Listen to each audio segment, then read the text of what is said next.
Good evening. Tonight, a special appeal on some of the most dramatic crimes we've featured but not solved.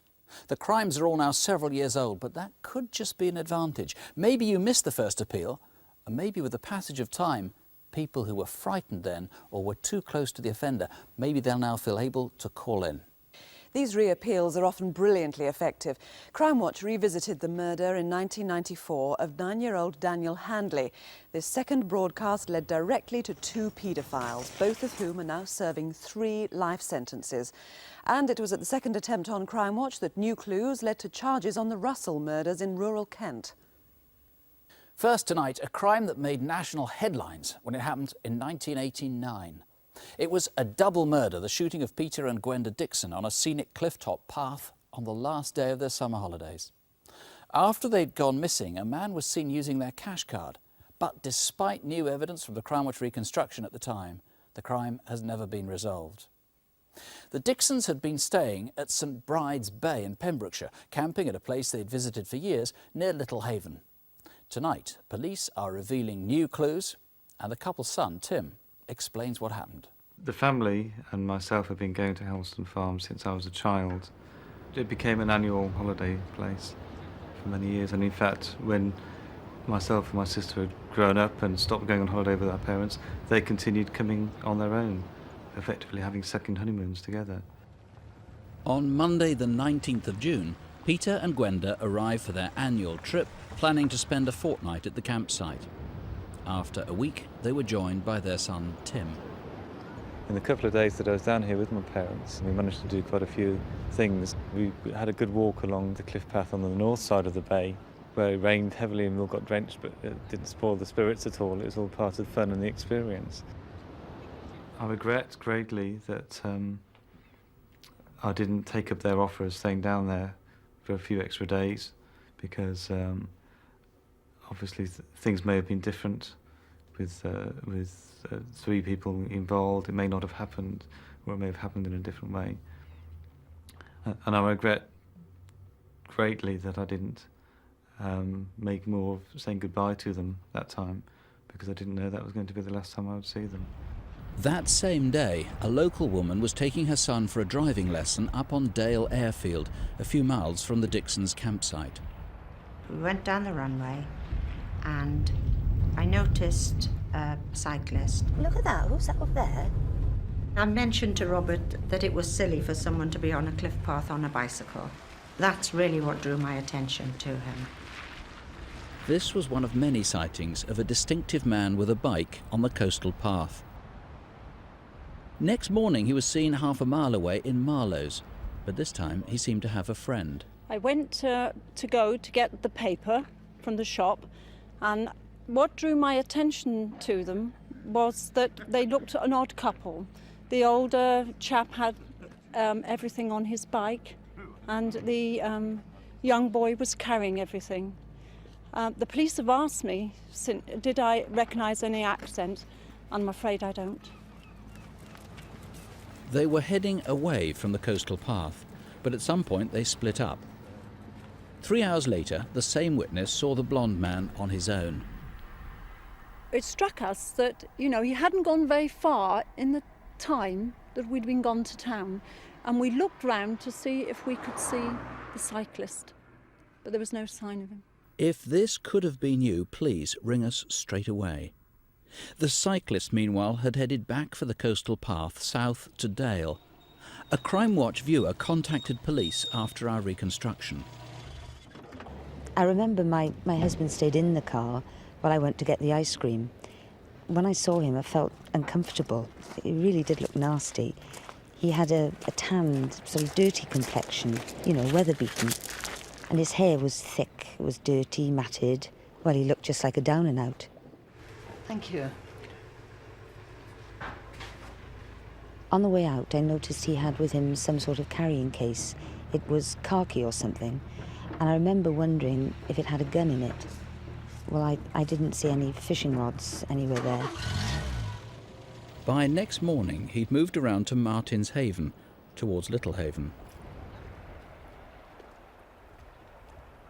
It was early in the morning, I was cleaning the toilet, and I saw this fella, but he didn't look like a holiday maker, nor anything. He looked like a kind of a drifter. And I seen him getting off his bike and walking up the hill to Deer Park. From here, he'd have been about 2 hours away from encountering the Dixons on the coastal path. Oh, a bit fed up with this weather. We decided to go home today. Yes, we've had enough too. What time are you off with them? About midday. We're going for a walk along the coastal path first, towards Dale. Give the tent time to dry out. Oh, must be off. It's just very fortunate in some senses that they spoke to their neighbouring campers on that morning to tell them that they were planning to go home that day. Otherwise nobody would know at all. And so to kill some time, they'd go and do what they liked doing most and go for one last walk along one of their favourite parts of the coastal path. At around 11 a.m, a tourist in Little Haven remembers hearing shots coming from the south. An hour later, the cyclist was seen at Bulford, heading towards the town of Pembroke. At 1:30 p.m, Peter Dixon's cash card was used by someone unfamiliar with the technology. He was trying to withdraw an odd amount, but finally settled for £10. 8 years ago, this used to be a bakery and delicatessen. I quite often did the delicatessen side of it. This particular afternoon, I was tidying up all the cheeses. Then I'd daydream and look out the window. I'd saw this scruffy-looking man with a bike just standing there, really doing nothing. And then when I'd look at him, he'd turn away. At 4:10, Peter Dixon's card was used again. This time, £100 was withdrawn. Next day, and 30 miles further on in Carmarthen, the cyclist was seen using the public toilets. Half an hour later, another £100 was taken from the Dixon's account. He waited another day before trying again, but now he travelled back on himself into Haverfordwest, only 8 miles from the murder scene. This time, he was seen at the cash point. I travel the same route at the same time every day, and I look at the buildings on both sides of the road. And I remember looking at the NatWest Bank, because my girlfriend worked there, and that's where I saw him. This was the last time the Dixon's card was used. On the Monday I went to my parents' house, and to my surprise it appeared they hadn't come home. And so I checked with their employers whether they were actually expected back that day, and of course they were. So I got a bit concerned and I phoned the campsite and I phoned the police. It appeared that they hadn't been seen for several days. That was possibly the worst day for me because all of a sudden I realised something very, very serious had happened. For 2 days, Tim and his uncles joined the search, suspecting Peter and Gwenda had fallen from a cliff. What they discovered was even worse. On the Wednesday afternoon, the police found my parents' bodies, and I think it was down here on the cliff edge. Peter and Gwenda Dixon had lain for 6 days, 60 feet below the path, 10 minutes walk from the campsite. They'd both been shot in the back repeatedly. Mr. Dixon's hands were tied behind his back. Some of Mrs. Dixon's clothes had been removed. And I believe that their personal effects were found strewn all around here. So it must have been quite a violent end.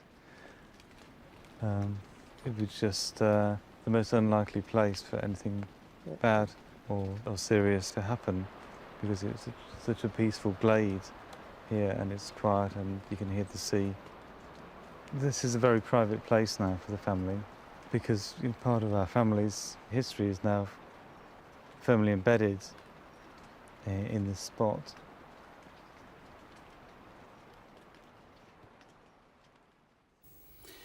Alderman Jones, 1989 is a long time in people's memories. Just place it, that summer, how long was this guy in the area? Well, we have a very good sighting of him on the 6th of June 1989 in St Bride's. Now, that's about 3 weeks before the murder. Yes, there was a holidaymaker. She's quite precise of her dates and also distinctly remembers the events of that particular day. She was on the beach with her son, saw the pedal cyclist coming off the coastal path. Her son ran up to him. He completely ignored her son. She went up to apologise for her son's behaviour, and again, he completely ignored her. So he's quite dismissive, and I think sometimes quite frightening too, as we saw on the film.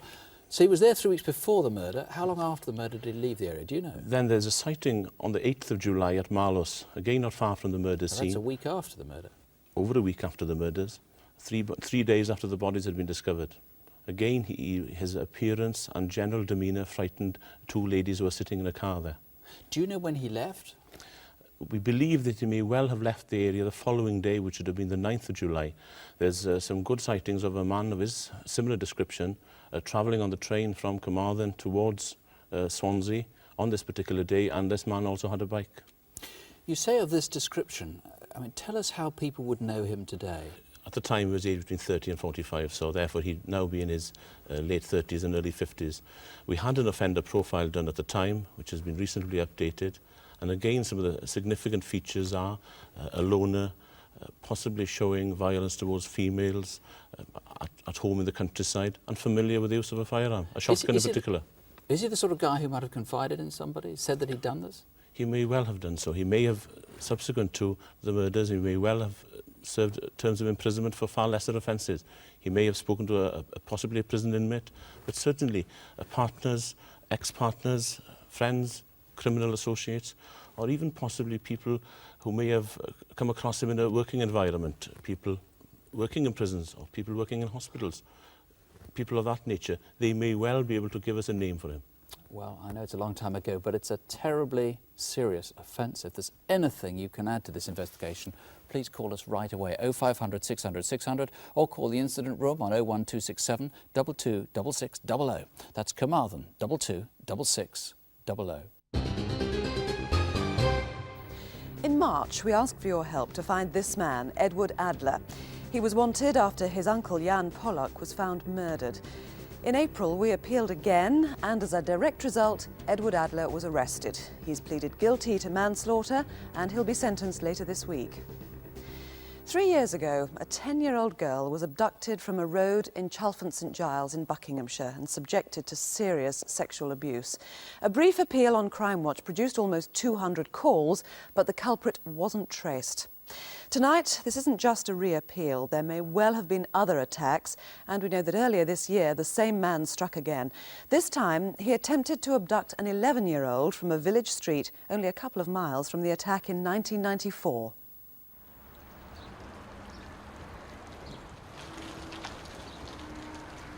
I wouldn't let her out if it was after dark or if it was even dusky, and I'd always find out where she's going, and if she is out late, she's being picked up. Excuse me, is it the athletics tonight? I'm not sure. Oh yeah, actually I think so, because I heard some of the girls talking about it at school. Oh, do you know where it is? Yeah, it's just down there. Oh, thanks a lot. I think, they should be allowed that little bit of independence, because you have to let them go at some point. I was sitting doing my homework and I got bored, so I went up to the window and I was just looking around, and a car pulled up. It was the day of the athletics match, so there'd have been quite a few parents waiting to pick up their child.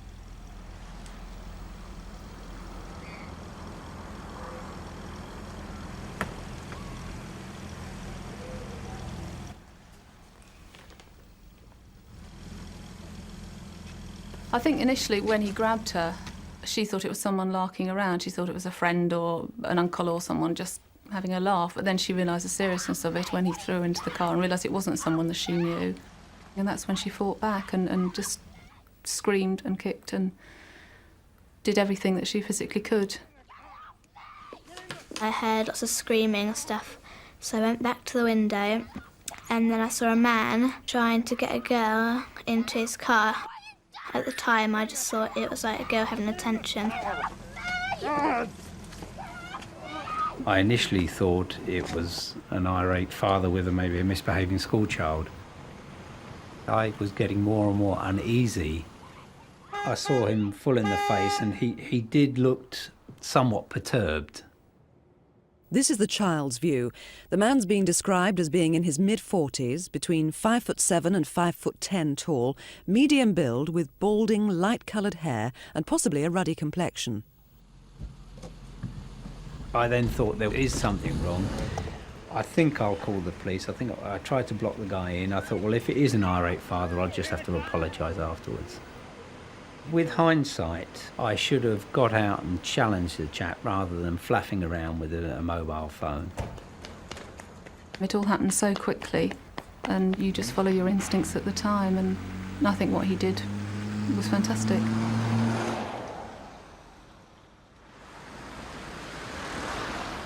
There are strong similarities with another abduction 3 years earlier. The same area, a similar car, a similar offender, an identical attack.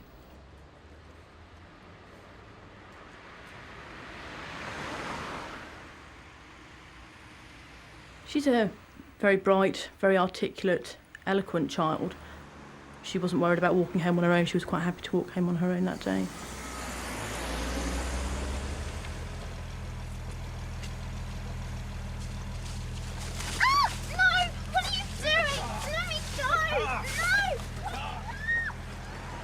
I don't think verbal persuasion would have got her in, as she's been warned, like every other child, that if somebody asks you to get into a car, you don't go. She had absolutely no option, no choice in the matter. She fought as much as she could to not get into the vehicle, holding the edge of the car and putting her feet on the footrest of the car, but he overpowered her.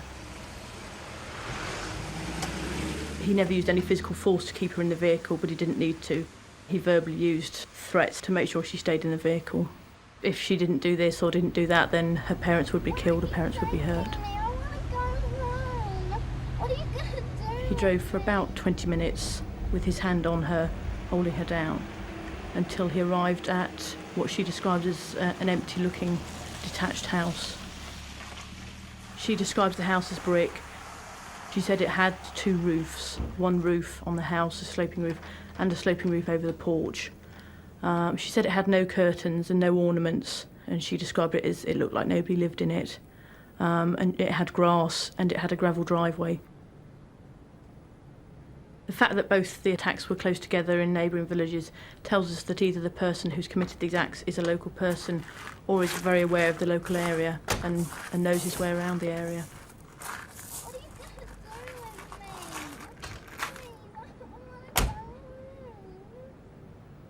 The child was sexually assaulted inside the car. She was then returned to the side of a road just around the corner from where she'd been abducted. I can't imagine what it must have been like for her. It must have been an awful torment, because, I mean, this has lingered with us for a long while. I still think about it every day. It still comes into your thoughts every day. And, I mean, thankfully Sarah got away, but if she hadn't, I mean, the implications are so much more serious. I can't imagine living with that, you know, from a mother's point of view or from the child's point of view. Here are 2 impressions of the attacker.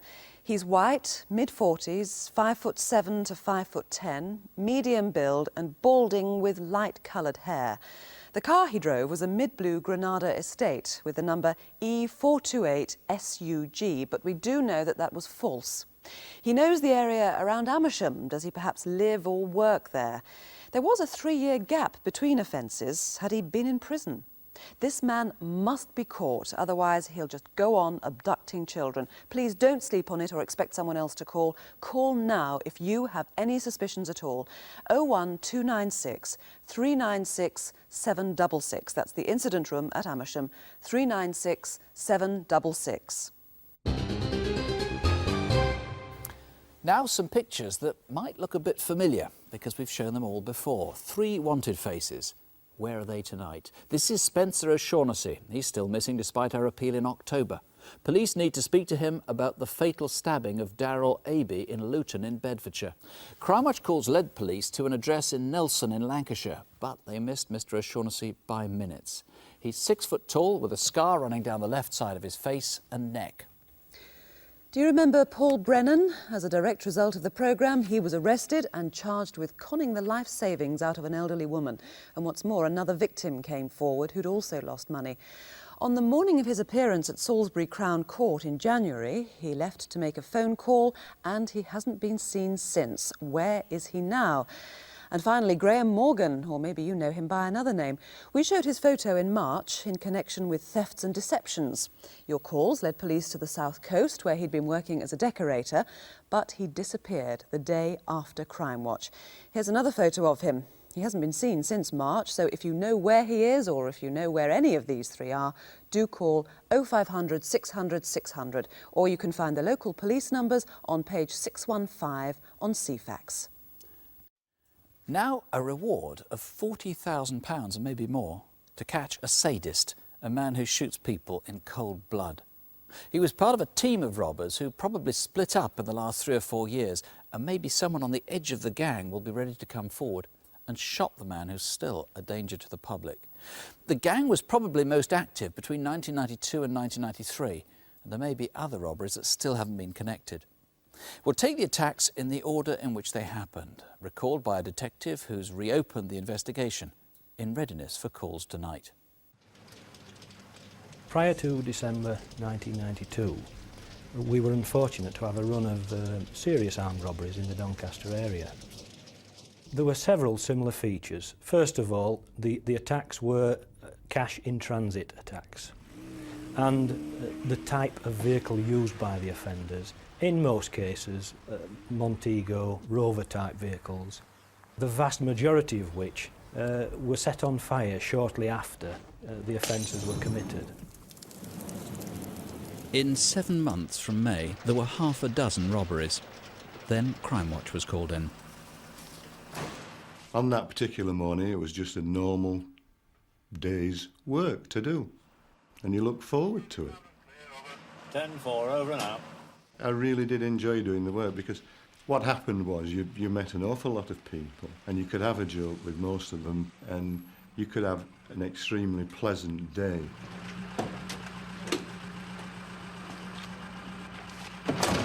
Down! I said get down! I didn't argue the point, I just did it. I said open the door!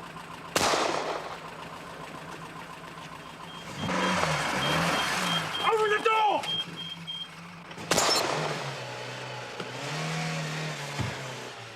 The others in the gang were plainly shaken by the shooting, and the robbery was abandoned. You don't know what the damage is, but you know that you've been shot. And while I was laying on the floor, it seemed as though it was an eternity. And you are worried that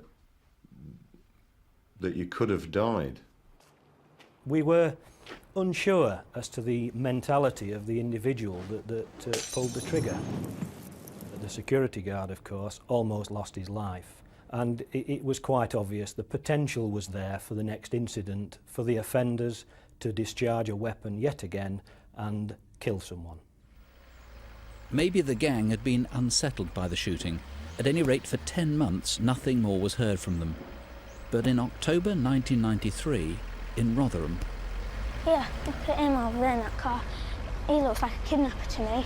Yeah, he looks a bit iffy to me too. He's giving me the creeps. Right, we'll take his number plate. I'll do the letters, you do the numbers.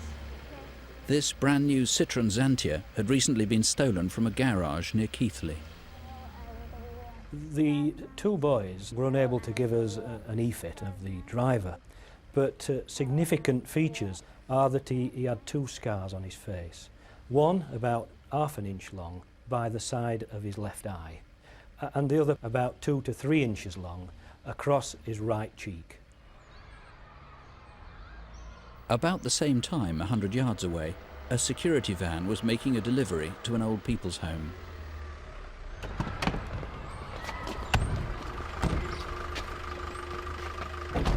Get out! Down!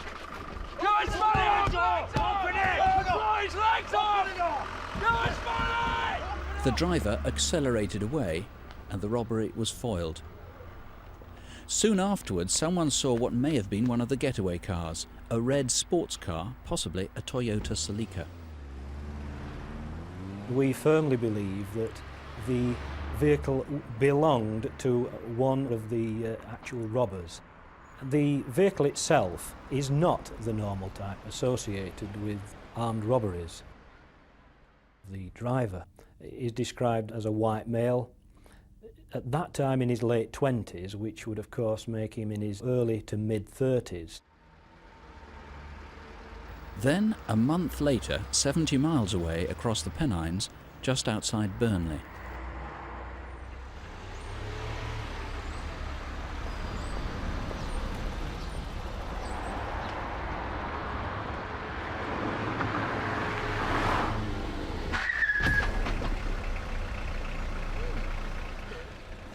You all right, mate? Yeah, fine. What are you doing? Sorry about that. Do you want to pull in over there and we'll sort this out? Yeah, okay.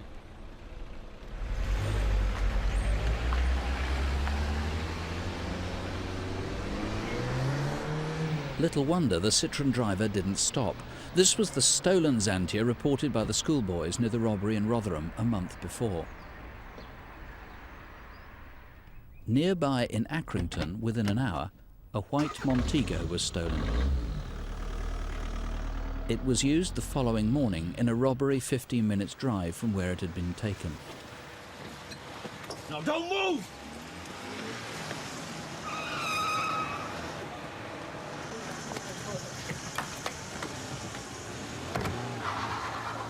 Burnley 2 patrols report of a robbery in progress at Stonyholm Post Office. A white Austin Montego reported stolen. They've held the van up with a shotgun and a handgun. Being a police officer does have certain dangers, but you never think that it'll happen to you. It's always somebody else, or in a bigger city. In a small town like Burnley, you just don't think that thing's going to happen. I didn't know what to expect when the vehicle stopped and the gunman got out. It happened so quickly. He narrowed the distance between us and immediately fired a shot. I didn't know what to think, what we'd do next. When he came to the window, I anticipated he would say, "Give us the keys or get out, lie down, throw your radios away." But he just stood there, as it seemed to take forever. And then he raised the gun and fired the second shot. I thought I was going to die. And then you get the pain, and then you realise that you're not, so it goes through your mind, am I going to bleed to death? I need some help. Fortunately, Paul was there with me and gave me first aid straight away, calmed me down. It's all right, there's an ambulance on its way. It never put me off. So it never really crossed my mind that I wouldn't return. It's 4 years now since it happened. I still suffer pain from it. I have somewhere in the region of 250 to 300 pellets still left in the knee and in the knee joint, and I'm told that will affect me quite badly in the future with arthritis. Some will come out of their own accord, and they just work their way out to the top of the skin and then break the surface and come out. Others will be stuck there until I die. Graham Jowett, the guard who was shot 5 years ago, has never worked again. His leg had to be amputated. If you're shot with a shotgun, what happens is it just tears a huge chunk out, and the damage is absolutely horrendous. And it's something that you don't want to accept, and it's something you don't want to think about. I can't walk very far. I would love to be able to play football with my grandsons, but I can't.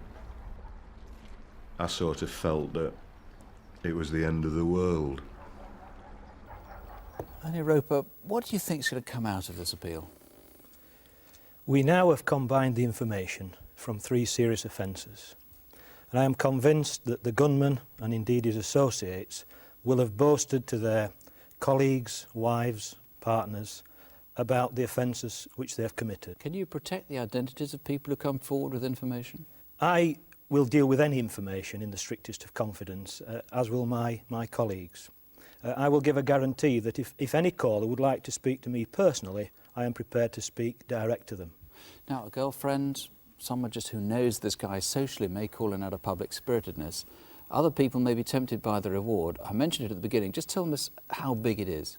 Well, the reward is substantial, £40,000, and of course, if other offences are proved to be linked, then the reward could quite easily be doubled.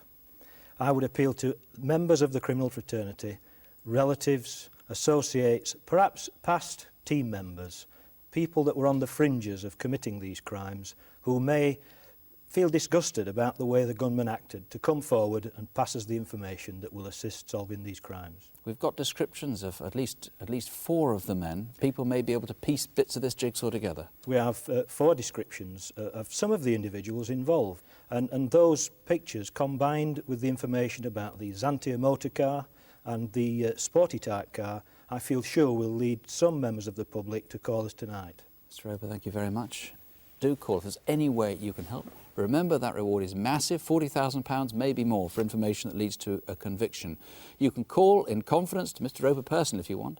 You can call now. It's a free phone number, 0800 783 1258. That's 0800 783 1258. Do you remember this?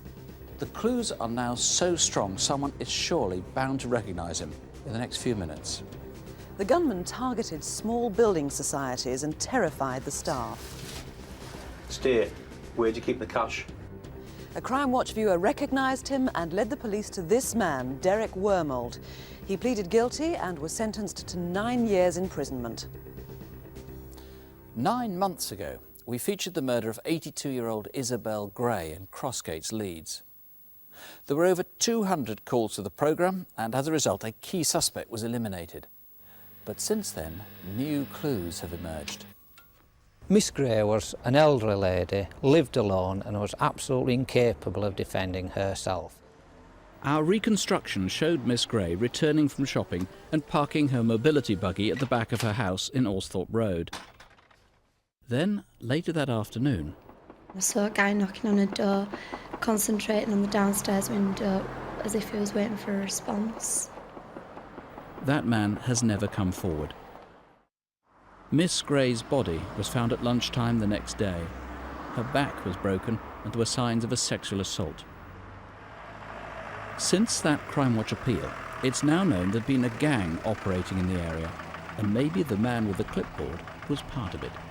2 weeks before the murder, 2 men came to this house and approached the owner and offered to cut the trees in his garden. One of the men was in his late 20s, about 5 feet 10 tall, and had short, mousy brown hair. The other man was shorter, about 5 feet 8 tall, check shirt again and jeans, and he bears a resemblance to the man seen walking near Miss Gray's home on the night of the murder.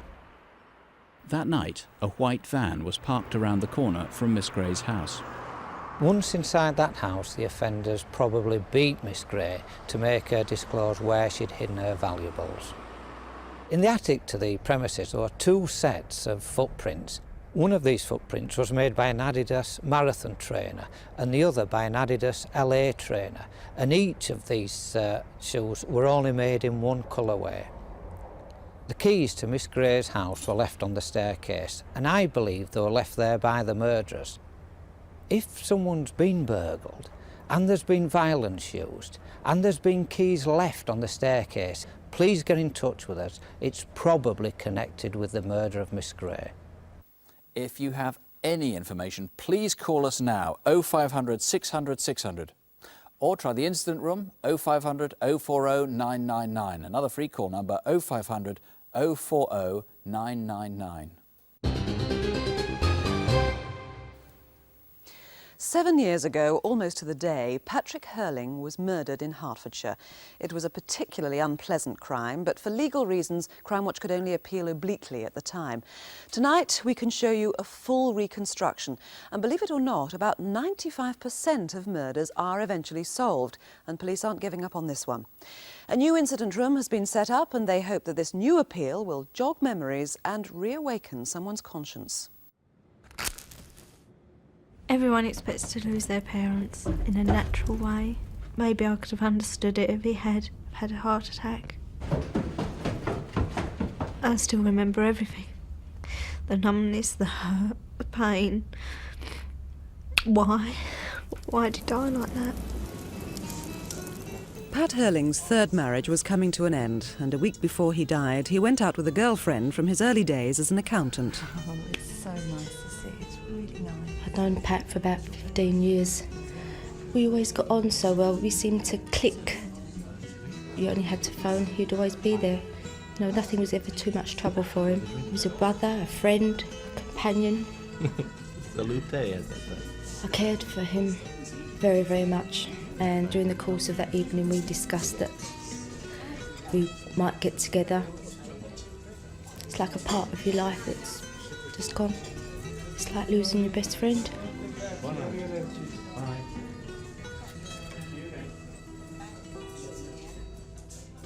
After the meal, they went on to the Palladium nightclub in Enfield. An hour later, as they came out to the car... Oh, damn it, I think somebody's broken in the car. Hurling? Go on, love. Get in the car. Won't be long. I wasn't concerned at the time because Pat knew so many people. It could have been a colleague, somebody new from the nightclub, it could have been anybody. Who was this man, 11:45 on a Saturday night in November 1990? It looked like he had shortish hair. He didn't seem overly tall, but stocky build. And I think he was in his middle 40s. Who was that then? You've seen nothing, you've heard nothing. All right, love? Was he the one who'd been tampering with Pat Hurling's car? And was he connected with a second attempt on the car at Pat's home in Hertford later that night? Gail? Hmm? Gail? Mm-hmm. Listen.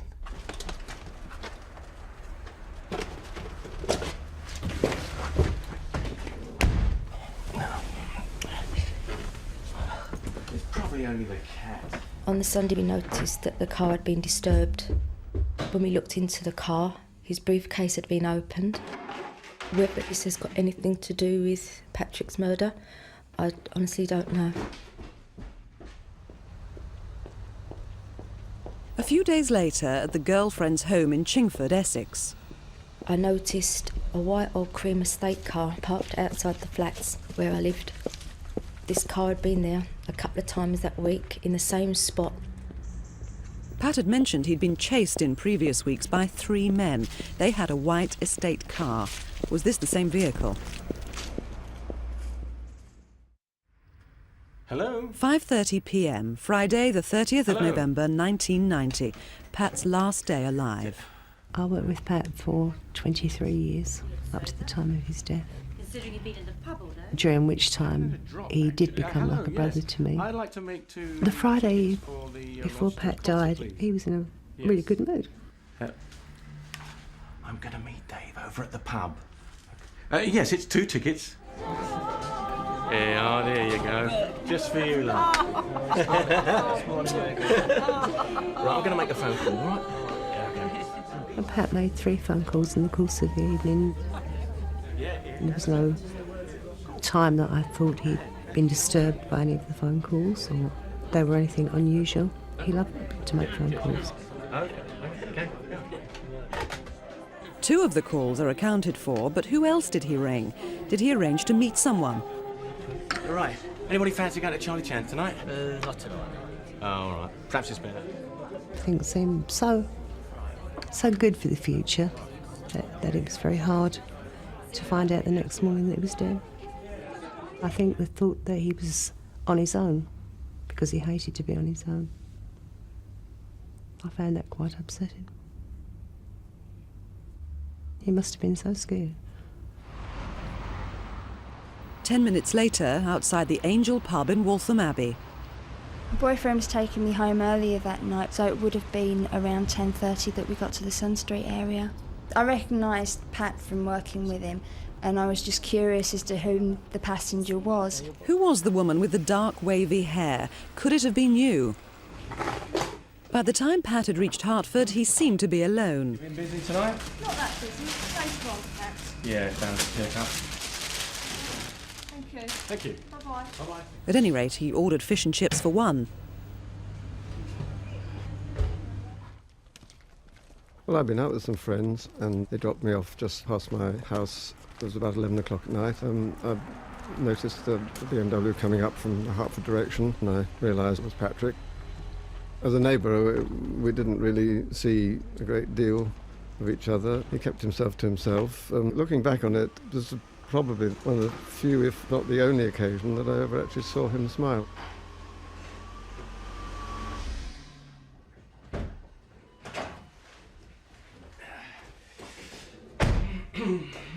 Sometime during the next 4 hours, Pat was bludgeoned around the head, dragged from room to room, and then strangled. He was just such a lovely man. And the way they killed him was just horrible.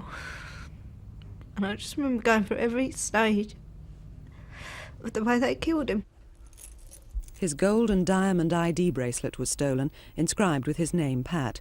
His wallet was taken, and so was a ring from his finger, before his body and then his home were set on fire.